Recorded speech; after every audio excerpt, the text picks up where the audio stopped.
página 101, parágrafo 2, que a justiça divina requeria o sofrimento humano. Cristo na cruz entregou o sofrimento de um Deus.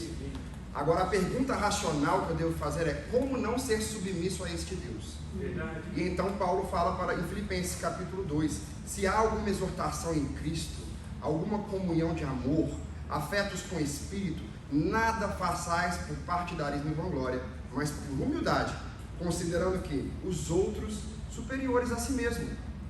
E um verso sensacional da Bíblia, 1 João capítulo 3, verso 16, fala, eu gosto da versão King James, que fala, nisto conhecemos todo o significado do amor, que Cristo deu a sua vida por nós e nós devemos dar a vida pelos outros. É muito simples entender o que significa submissão quando nós analisamos o sacrifício divino na cruz. O exemplo maior, né, André? Não existe, Marcão. A Bíblia diz em Ezequiel 18, verso 4, que a alma que pecar, esta morrerá. Romanos 6, 23, o salário do pecado é a morte. Deixasse o culpado pagar a culpa. Por que uma pessoa imaculada, santa, viria com uma condição humana que já era humilhante? Ora, como que o Criador poderia tornar-se criatura? E ele não usurpou o ser Deus, tornou-se um de nós, e não só isso. O profeta Isaías, no capítulo 53, fala que ele foi o quê? Transpassado pelas nossas transgressões. Ele foi ferido pela nossa culpa. Como dizer assim, ele se rebaixou de fato, né, até o pó para salvar sua noiva, para dar-lhe o direito novamente para resgatá-la, né? Ele fez tudo. Ele fez tudo, porque a Bíblia diz que outrora nós éramos escravos do pecado. Era impossível para o ser humano ter uma possibilidade de vida, e Cristo na cruz ele abriu toda a oportunidade para uma raça caída. E como nós poderíamos rejeitar tamanha salvação, tamanho amor? E a minha resposta humana deve ser: eu quero ser submisso ao meu próximo, submisso à minha esposa, a esposa ser submissa ao esposo, e sobretudo, fazendo isso, eu estou sendo submisso a Deus. Do Senhor, né? Algumas culturas aqui, até acho que a cultura ocidental, tem esse costume de se alguém faz algo que salva a sua vida, aquela pessoa fica com a dívida eterna para outra pessoa. Vocês já viram alguma coisa sobre isso? Mas se os seres humanos conseguem fazer isso por uma pessoa estranha, uma dívida de eterno, por que não deveríamos fazer isso com Cristo e com o nosso cônjuge, né? Aquela pessoa que a gente escolheu para dar do nosso lado. O pastor colocou o tempo ali, acho que nós não temos nem tempo, mas eu gostaria de ler a parte de sexta-feira. Rapidinho, que Ellen White escreveu. Se você tiver sua lição, ela fala assim no lar adventista. Ellen White, ela constantemente insistia aos cônjuges a deixar de tentar controlar um ao outro.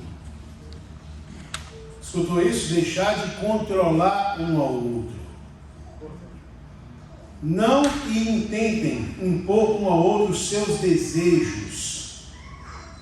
Entende isso? Isso é importante, é colocar-se no lugar do outro e ver que você talvez está sufocando a outra pessoa. E aqui ela fala mais assim para a gente finalizar. Não é possível fazer isso e ao mesmo tempo reter o amor mútuo. Sejam bondosos, pacientes, longânimos, corteses e cheios de consideração mútua. Que Deus nos abençoe e que possamos colocar em prática pelo menos 1% daquilo que ouvimos aqui hoje. Ó, pastor, vai falar? Fechar para nós? Oh, maravilha. Volta a câmera aí para ela. Vamos lá. Direto da Novo Tempo, pastor. Não, eu quero só compartilhar uma história, viu, André, fazer observação.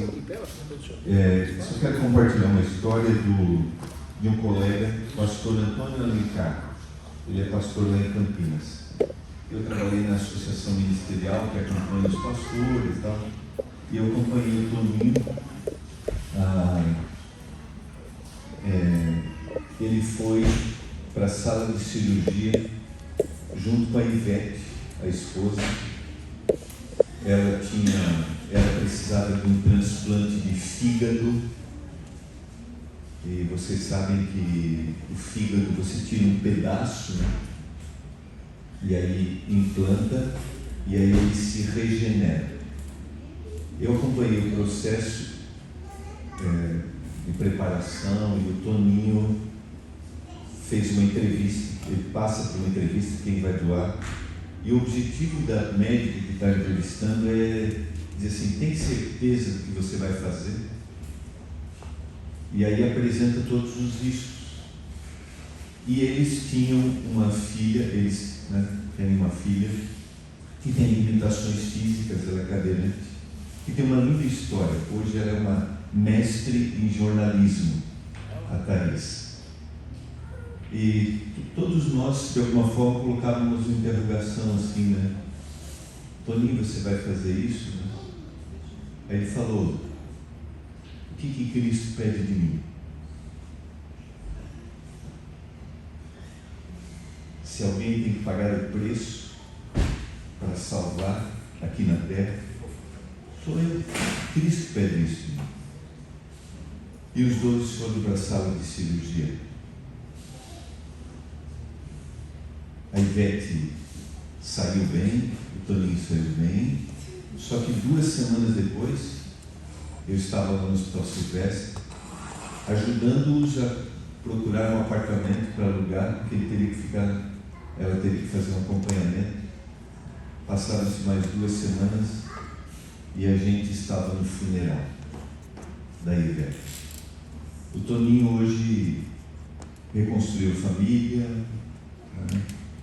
Ele casou de novo depois de um tempo.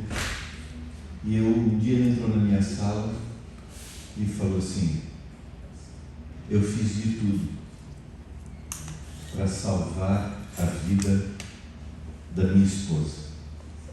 Não sei por que não aconteceu, mas eu fiz de tudo para isso acontecer.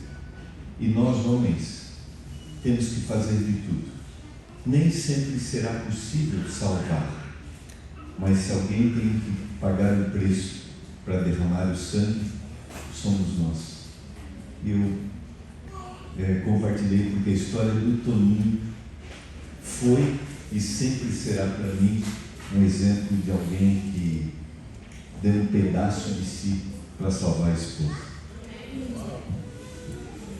Obrigado, nossos professores. Gostaram deles, gente? Bate palma essa turma aí, ó. Vocês brilharam igual purpurina, não? Vamos orar? Vamos?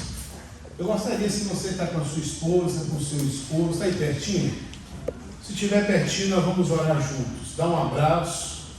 Isso, pode pôr a mão sobre os ombros, assim, isso. Vai lá, cadê a Tida? Vai lá, Tida, isso. Agora é hora de você perdoar ele, vai, isso. Tudo por causa de uma pulseira. Vamos lá. E nem de ouro é, né? Vamos orar então? Vamos, feche os seus olhos. Pai, muito obrigado por tudo isso que nós ouvimos aqui. Nos ajuda, Senhor, a colocar em prática dentro do nosso lar. Ser mais bondosos, pacientes, com palavras agradáveis, ser manso, ter muita paciência, Senhor, um com o outro, para que assim possamos cumprir a Tua palavra. Amém. Perdoa os nossos pecados até aqui, Senhor. Nos purifica. Acima de tudo, o Senhor quer purificar a sua noiva. Que nós possamos estar purificados por Ti, santificados para Ti, para que possamos estar prontos para aquele grande dia que é o casamento, e assim vivemos contigo, Senhor, para todo sempre. Toma nossa vida em Tuas mãos, é o que te pedimos em nome de Jesus. Amém.